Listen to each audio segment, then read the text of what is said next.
여러분, 혹시 계산대 앞에서 카드 단말기를 딱 건네받았을 때, 팁 얼마나 줘야 하지? 이 고민 한 번쯤 해보시지 않았나요? 요즘 캐나다에서는요, 바로 이 팁 문화 때문에 정말 많은 사람들이 피로감 또 혼란을 느끼고 있다고 합니다.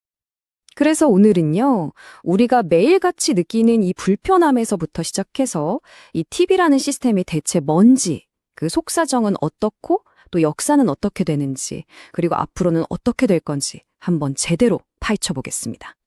자, 그럼 첫 번째 이야기부터 바로 들어가 볼게요. 바로 팁 피로감입니다. 이건 이제 뭐 캐나다에 사는 사람이라면 누구나 공감하는 그런 감정이 돼버렸죠. 와, 94% 정말 놀라운 숫자 아닌가요? 이게 최근 H&R 블록 설문조사 결과인데요.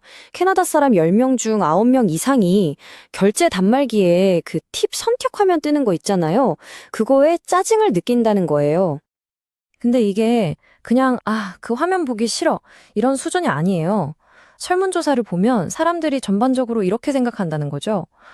이 팁 문화 이제 완전 통제 불능이다. 그리고 요구하는 팁 퍼센트도 너무 높아졌다. 바로 이겁니다. 음식 전문 기자인 코리 민츠가 이 현상에 딱 맞는 이름을 붙였어요. 바로 팁크립. 뭐랄까 팁이 야금야금, 슬금슬금 기어온다는 그런 뜻이죠. 생각해보세요. 예전에는 팁 줄 생각도 안 했던 곳. 예를 들면 뭐 자동차 정비소나 동네 이발소 같은 데서도 팁을 요구하잖아요. 바로 그런 상황을 말하는 겁니다. 자, 이제부터가 정말 중요한데요. 우리가 지금까지 팁에 대해서 당연하게 생각했던 것들을 한번 완전히 뒤집어 볼 시간입니다.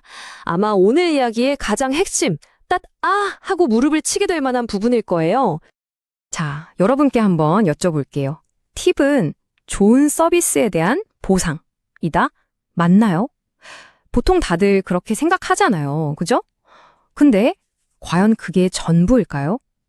이 질문이 사실 우리가 가진 팁에 대한 모든 생각을 흔들어 놓습니다. 바로 여기서 코리 민츠가 아주 충격적인 주장을 합니다. 팁은요, 우리가 생각하는 것처럼 서비스 잘해줘서 고맙다고 주는 보상이 아니라는 겁니다. 그럼 뭐냐? 실제로는요, 가게 주인들이 인건비를 교묘하게 숨기는 방법이라는 거예요.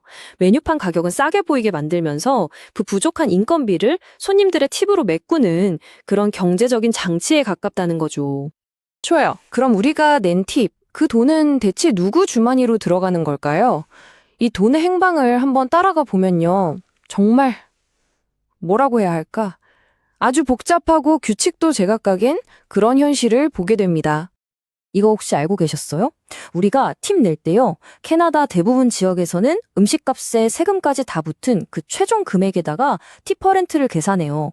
민츠는 이걸 두고 거의 사기 수준이라고까지 말하는데 생각해보면 맞는 말이에요. 우리는 지금 세금에까지 팁을 내고 있는 거니까요. 근데 이게 주마다 법이 또 완전 달라요. 완전 천차만별입니다. 퀘벡 같은 경우는 이건 아니다 싶어서 법을 바꿨어요. 팁은 세금 붙기 전 금액으로 계산해라. 이렇게요. 그런데 매니토바는 어떠냐면 사장님이 직원 팁을 100%다 가져가도 법적으로 아무 문제가 없습니다. 정말 극과 극이죠? 그러니까 결론은 뭐냐면 이 시스템 자체가 완전히 불투명하다는 거예요.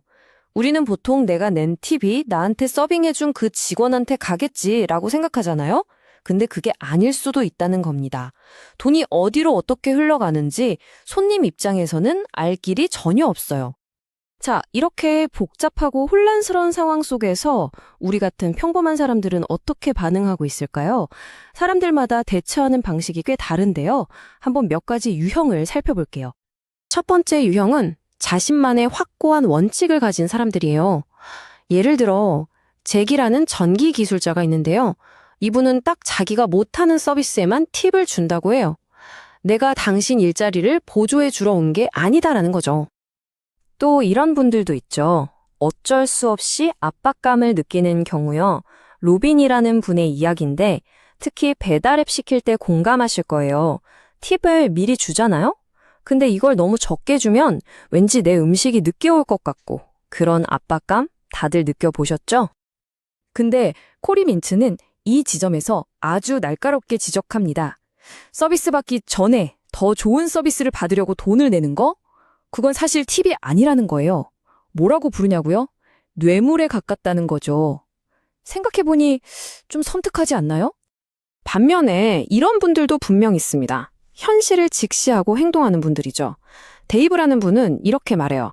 저는 20% 팁을 줍니다. 왜냐하면 지금처럼 부의 불평등이 심한 시대에 서비스직 노동자들이 정말 적은 임금을 받으면서 힘들게 일하는 걸 알기 때문입니다. 이분들 입장에서는 팁이 노동자들의 생계를 돕는 수단인 거죠. 자, 그럼 이쯤에서 한 가지 더 깊이 들어가 봐야 합니다. 이 팁 문화, 대체 어디서부터 시작된 걸까요?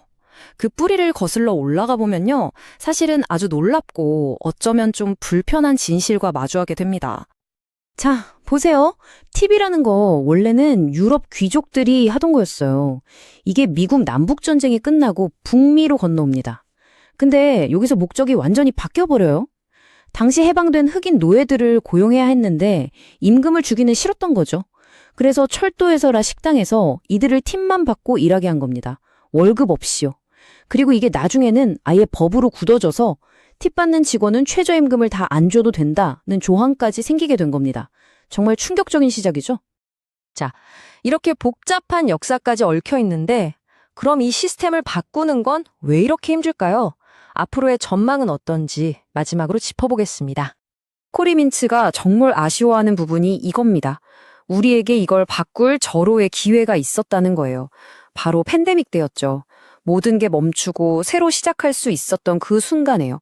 우리 사회가 이 서비스 문화를 다시 한번 생각해보고 뭔가 바꿀 수 있었는데 결국 우리는 그냥 아무것도 하지 않기로 선택해버린 거죠. 그래서 지금 어떤가요? 물론 몇몇 식당들이 팁을 없애고 대신 서비스 요금을 가격에 포함시키겠습니다. 이런 시도를 하긴 했어요. 근데 이게 어떤 곳은 성공하고 어떤 곳은 실패했습니다.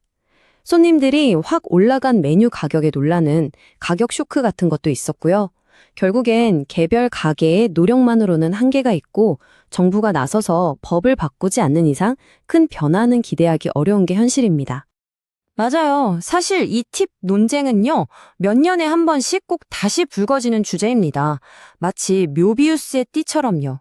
지금 우리가 하는 이 이야기도 어쩌면 그 끝없는 토론의 한 부분일지도 모릅니다. 그래서 마지막으로 여러분께 이 질문을 던지면서 마무리하고 싶습니다. 이 시스템 어딘가 분명히 고장난 것 같지 않나요? 만약에 우리 모두가 메뉴판에서 더 높은 가격을 지불해야 하더라도 고용주가 직원들에게 제대로 된 생활임금을 주도록 법으로 강제해야 하는 걸까요? 여러분의 생각은 어떠신가요?